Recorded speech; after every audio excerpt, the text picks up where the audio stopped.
He detained us. You know, he's a settler soldier. He's not really a real soldier, but he called the real army. The army comes and the army detains us further.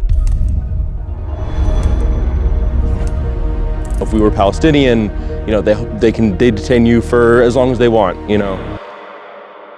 You know, we were just coming down the road. We didn't do anything wrong. You know, Benny, you can see his ATV up there, you know, just pulled up on us here completely unexpectedly, pulled out his gun, pointed it right in our faces. You know, you know, there was a moment where I was very afraid for my life. I thought he was going to shoot us.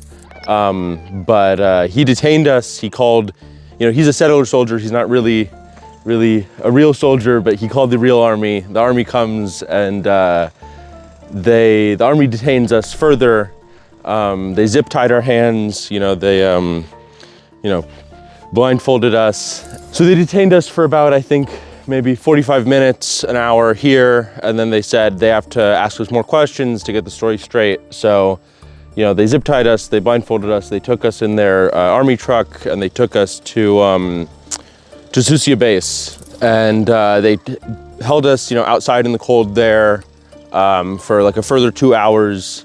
And, you know, questioned us. You know, thankfully for me, my Hebrew wasn't good enough for them to ask me questions. So they mostly asked questions to my friend Guy, questioned us and detained us and held us there for the full 3 hours that they're allowed to detain someone. You know, I'm sure if we're lucky, you know, I'm an American citizen, he's an Israeli citizen. And so they have to follow the rules when they deal with us. You know, if we were Palestinian, you know, they detain you for as long as they want, you know.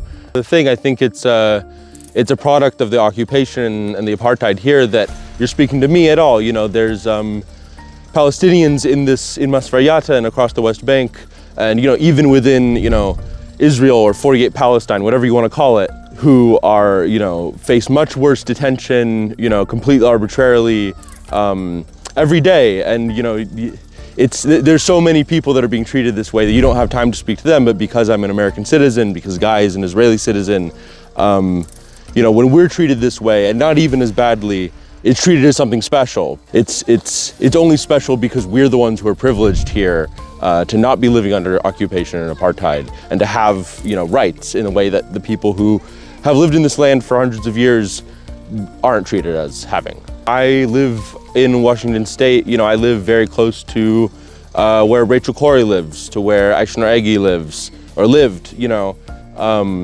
And, you know, I know that they do kill international activists. I was afraid of being shot, and then once I was not afraid of being shot, I was afraid to be deported. But once I knew that that wasn't happening, I knew I would make it through because I'm an American, and having that American passport gives me a level of protection, you know. You can read in the news about, you know, oh, there's apartheid here, there's occupation here, but you don't understand what that feels like and what that means until you come here.